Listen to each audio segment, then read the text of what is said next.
തൃശ്ശൂരിന്റെ mayor ഇപ്പോൾ മാധ്യമങ്ങളെ കാണുന്നുണ്ട് തത്സമയം. 2007 വരെ ജോലി ചെയ്തിരുന്നു, അല്ലെങ്കിൽ പാർട്ടിക്ക് വേണ്ടി പ്രവർത്തിച്ചിരുന്നു. 2007 മുതൽ 2009 വരെ സംസ്ഥാന യൂത്ത് കോൺഗ്രസിൻ്റെ ഏക വനിതാ വൈസ് പ്രസിഡൻ്റായിരുന്നു.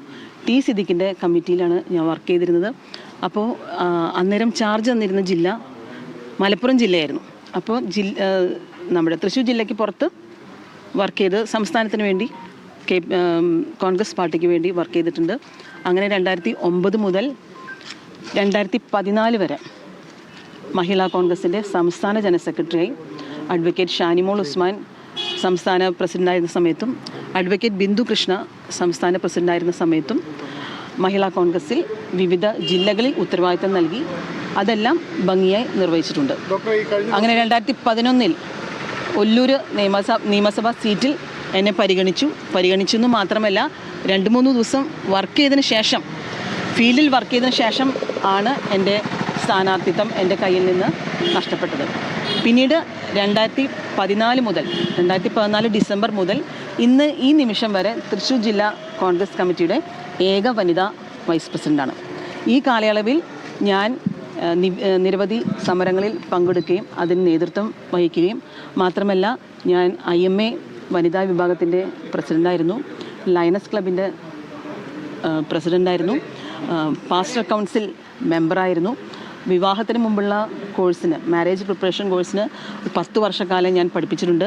എല്ലാ സ്കൂളുകളിലും കോളേജുകളിലും സെക്സ് എഡ്യൂക്കേഷൻ ക്ലാസ്സസ്, അഡോളസൻസിന് വേണ്ടിയുള്ള സെക്സ് എഡ്യൂക്കേഷൻ ക്ലാസ്സസ്, ഗർഭിണികൾക്ക് വേണ്ടിയുള്ള ബോധവൽക്കരണ ക്ലാസ്സുകൾ, അങ്ങനെ പാർട്ടിയുടെ പ്രവർത്തനങ്ങൾ ഒരു വശത്ത്, അതിൻ്റെ കൂടെ സാമൂഹിക രാഷ്ട്രീയ പ്രവർത്തനങ്ങൾ ഒരുമിച്ച് നടത്തിയിട്ടുള്ള ഒരു വ്യക്തിയാണ്. അതെല്ലാം തൃശ്ശൂർക്കാർക്ക് അറിയാവുന്ന കാര്യമാണ്. അത് ഞാൻ ഇവിടെ തന്നെ ജീവിച്ചു.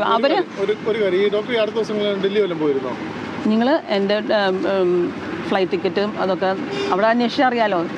നെടുമ്പാശ്ശേരി ഇല്ലില്ല, നെടുമ്പാശ്ശേരിയിൽ നിങ്ങൾ അന്വേഷിച്ചോളൂ, അല്ലെങ്കിൽ ടിക്കറ്റിൻ്റെ അത് നോക്കി അറിയാം. ഞാൻ അതിന് പ്രതികരിക്കാൻ പറ്റിയ സമയമല്ല. ഇന്ന് നമുക്ക് നല്ലൊരു ദിവസമാണ്. ഇനി മുന്നോട്ടുള്ള കാര്യങ്ങളിലേക്ക് ശ്രദ്ധ കേന്ദ്രീകരിക്കുക എന്നുള്ളതാണ് എൻ്റെ ലക്ഷ്യം. ഇതിനെല്ലാം മറുപടി പറയേണ്ടത് നേതൃത്വമാണ്.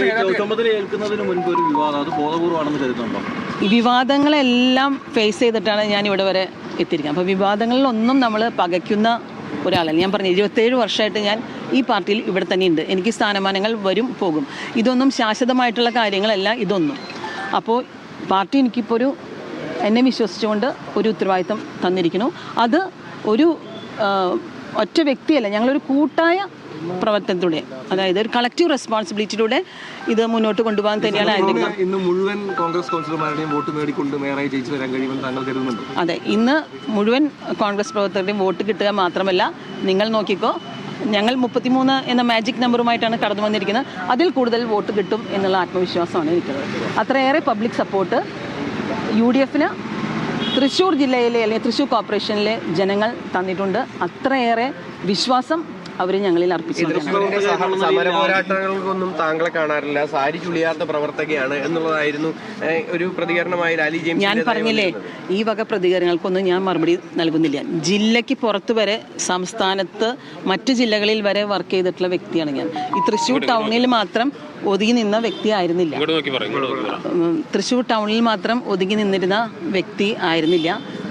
അനവധി സമരങ്ങൾ 2000 അല്ലെങ്കിൽ 99 മുതൽ ചെയ്ത് അല്ലെങ്കിൽ നയിച്ച്, യൂത്ത് കോൺഗ്രസ്സിലായിരുന്നപ്പോഴും മഹിളാ കോൺഗ്രസ്സിലായിരുന്നപ്പോഴും DCCയിലായിരുന്നപ്പോഴും നിങ്ങളിവിടെ നേതാക്കന്മാരോട് ചോദിച്ചാൽ അറിയാവുന്ന കാര്യമാണ്. ഞാൻ ഇവിടെ തന്നെ ജീവിച്ചു കഴിഞ്ഞിരുന്ന വ്യക്തിയാണ്.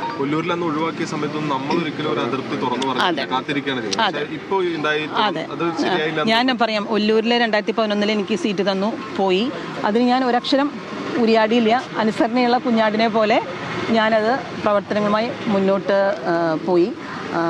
അതും ഈ പരിഗണിക്കേണ്ട കാര്യത്തിൽ ഒരു പ്രധാന ഘടകമായിട്ടുണ്ടാവാം, അറിയില്ല. എനിക്ക് സമയമായിട്ടുണ്ട്. പാർട്ടി പറഞ്ഞോളൂ, ഞാൻ അതിനൊന്നും മറുപടി പറയുന്നില്ല. ഡോക്ടർ ജസ്റ്റിനാണ് ഇപ്പോൾ മാധ്യമങ്ങളോട് സംസാരിച്ചത്.